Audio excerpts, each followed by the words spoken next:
No, sonata form is not easy at all, and don't let anybody tell you the opposite. Either they are kidding you, or they don't really get it, or they are geniuses, and therefore their opinion on the matter of how easy it is don't really count.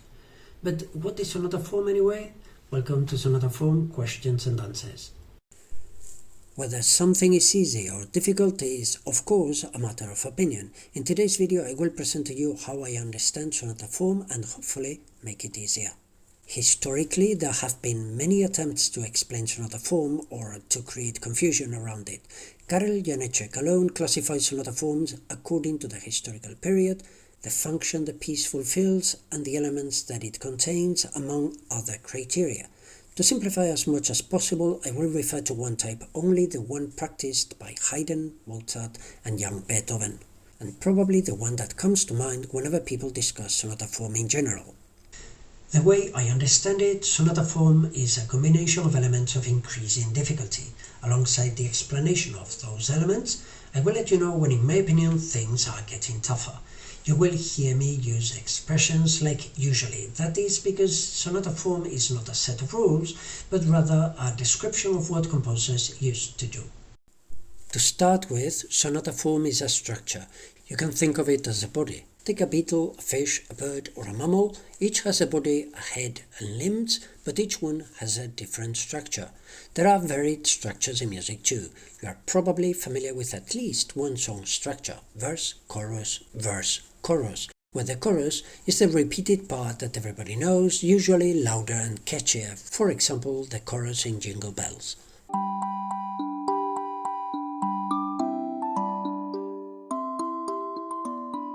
Sonata form is also a structure. Scholars present it as A repeated, B and A modified. If you are a total beginner, you may benefit from seeing it rather as chorus, verse, something else, chorus and verse again. This, of course, is an oversimplification, but hopefully it's good enough to start.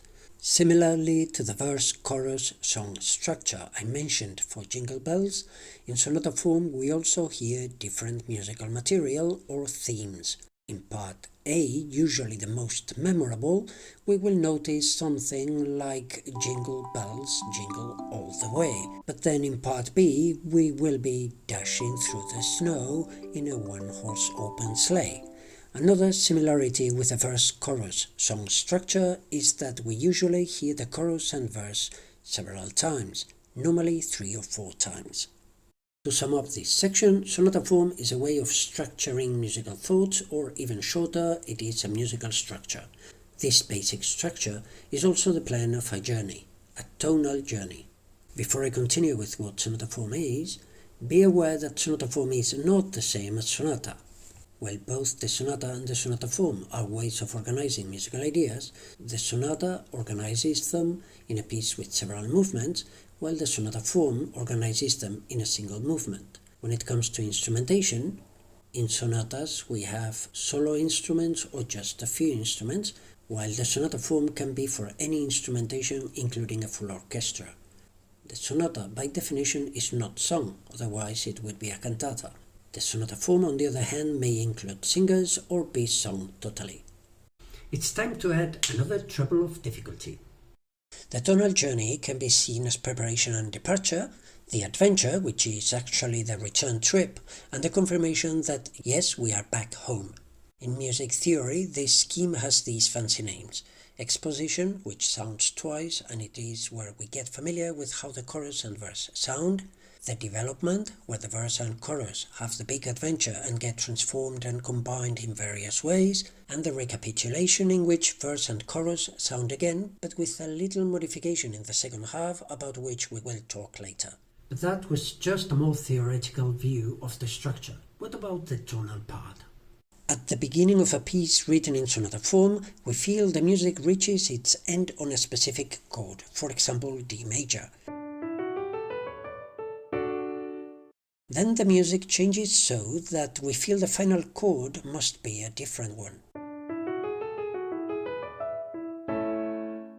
We are not home anymore, we have moved to a different key that questions the power of the home key. The rest of the sonata form is the story of the journey back to a point where the D major chord becomes the ideal resting point again.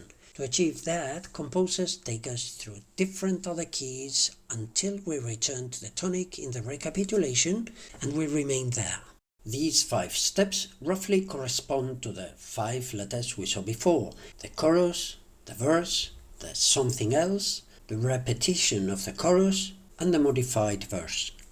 If seeing it as a tonal journey is too long, you can also see it as an essay. The exposition presents a question, the development reflects on it, and the recapitulation gives us the final answer. This is the basic scheme of things, and we can change quite a few things. Actually, some of you have asked already, how many things can we change in sonata form before it stops being sonata form? The short answer is we can change a lot, and for the long answer we will need a different video, so stay tuned.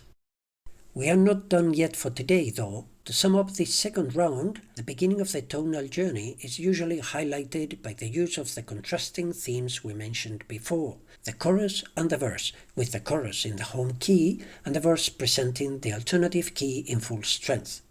Usually. Because even though we normally have several themes in sonata form, sometimes there is only one main musical idea. But how can we understand or perceive the tonal journey when we don't have perfect pitch, the majority of us, and there is only one theme? Wouldn't that be confusing? Well, yes, but fault or not, there is a series of other landmarks that will come to help us once we add another treble clef. Both the exposition and the recapitulation contain a series of landmarks. Some of them are more important than others.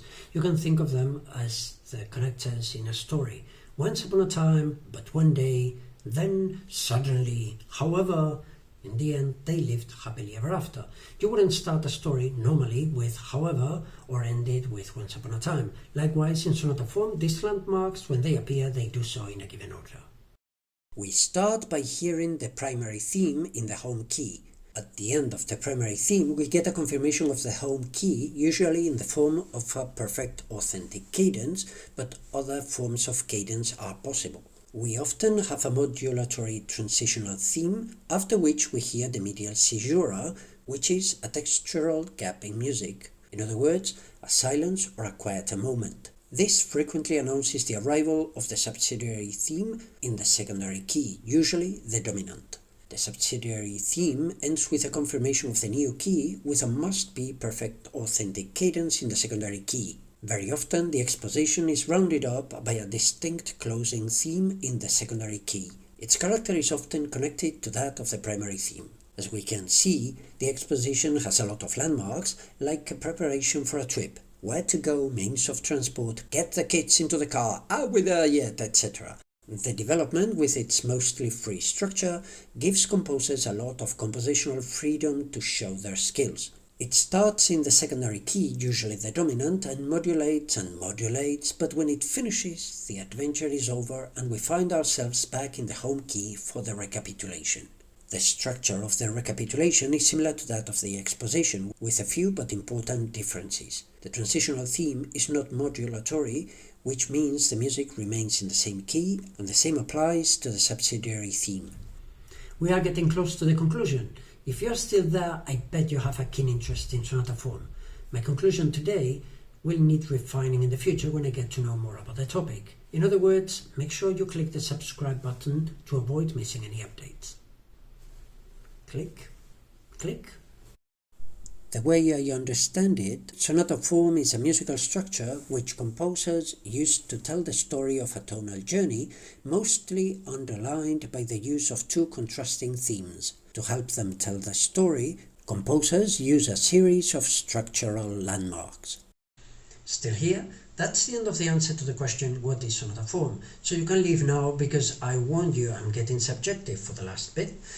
You may be familiar with Saussure's linguistic sign. The more chairs you know, the more likely you are to identify a chair, or with Carl Jung's archetypes. A warrior, a good mother. We all probably have an idea of what a good mother is, but when it comes to practical terms, we will have a different idea of what a good mother would do in a certain situation. For me, sonata form is a special abstraction because I see it as a motion, as a dynamic archetype.